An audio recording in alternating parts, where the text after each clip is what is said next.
So are you, when you pull up a new mix with a vocal, whether you know the vocalist or not, whether you've done other things on the project or not, do you immediately go into clip gain on the vocal mode? What's your first move with getting the vocal right?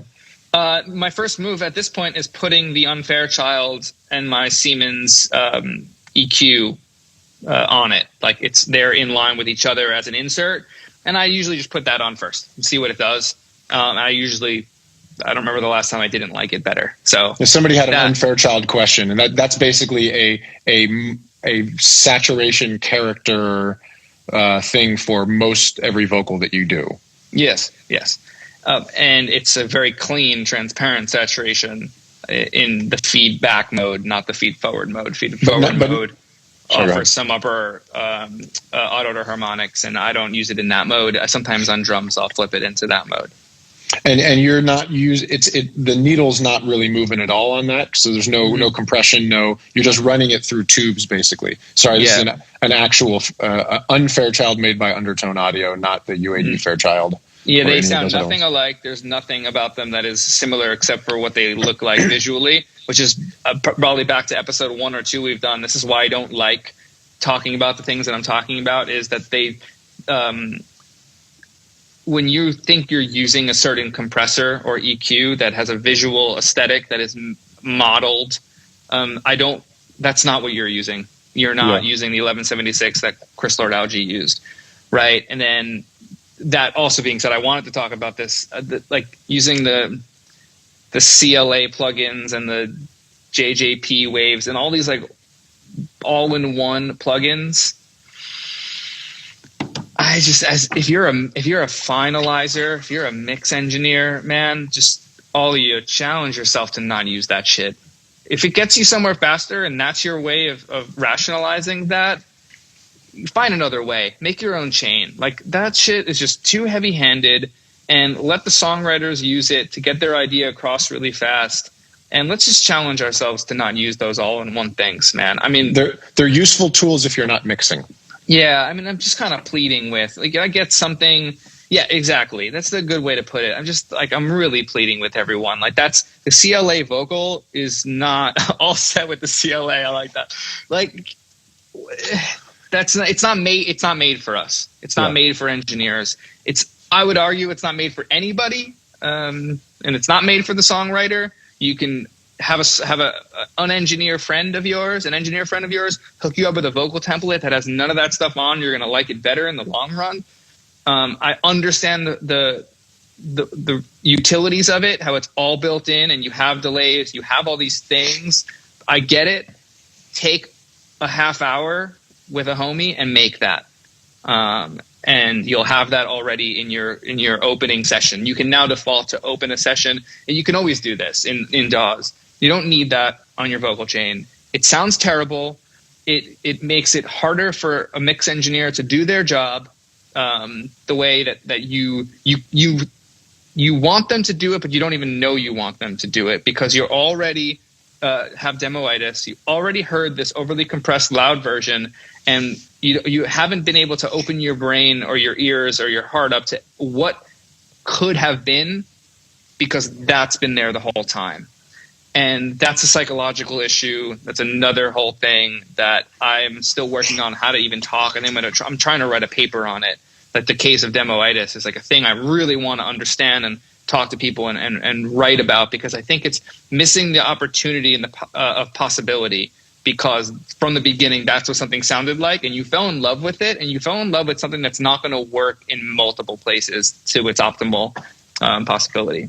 So I wanted to plead on that, because I keep seeing people, massive engineers, talking about how they use it on everything. And like, are you trolling?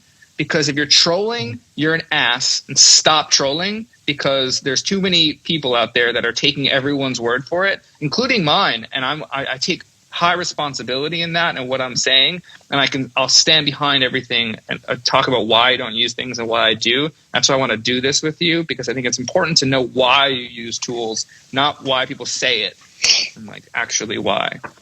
Yeah, I think No. And the point is well taken. I think that a lot of the people who are asking questions to us and to answer here are really trying to figure out what the next level is.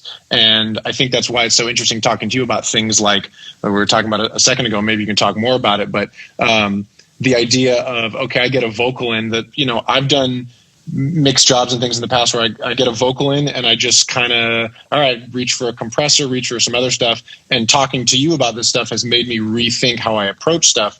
And if you get into the same habits of just kind of throwing blanket things on there, you're not really doing the job that you're being hired for. You're really there to use your ears and do something not necessarily different, but bring a different perspective to bring something new out of it that other people aren't using. And if everybody's using CLA vocals on their thing, it's just honestly on some level more exciting because you get to do something different and show them a different approach and maybe bring something else out of it. And for the mixer, it's a losing battle if you use that plugin and then don't print it and print the stem with it. There's no way to recreate that. Someone just said, what if you're using it at 1? There's no 1 on the CLA. There is no 1. As soon as you put it on, it's doing something. And that was another note I wrote down of understanding when you put a tool on, having good enough monitoring, hopefully great monitoring at some point, the aspiration, but good enough monitoring to know that when you put a plugin on or any tool on, you hear what it's doing. And you decide for yourself, is it making it better by being on? And when you put a CLA plugin of any sort on, it changes it drastically. There's no, unless you bypass it, even then I swear it's doing something to the sides and making it feel wider. And not in a positive way, in like a weird, like the vocals never fully in the middle way. It takes up so much other space that you wind up carving other things out because you think that they're getting in the way of the vocal when the vocal is just stomping on it and like hitting your mix bus because it's so much louder. Anyway, this is too.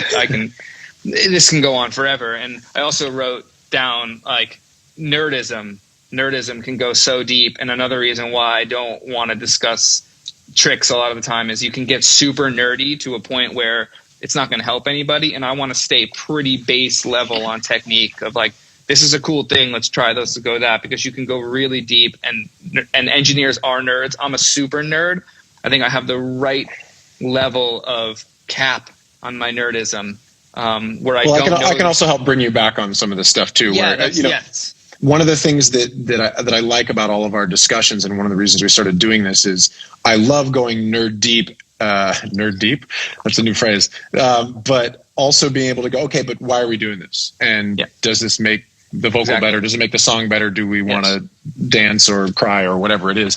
The monitoring thing, you always talk about this. Go ahead. Sorry, and also, why are you and I doing this? Why are we doing this? And that's a big part too, which is I see so much misinformation leading people down paths that I'm reading most of these comments, even though I'm trying to stay focused on what we're talking about. I'm reading most of them being like, oh, that's what I felt from this plugin. That's what I thought too, but I've heard that I have to do this because so-and-so says this. Like, that's why I'm doing it. I'm not saying that those tools aren't useful. I'm not saying that don't use them.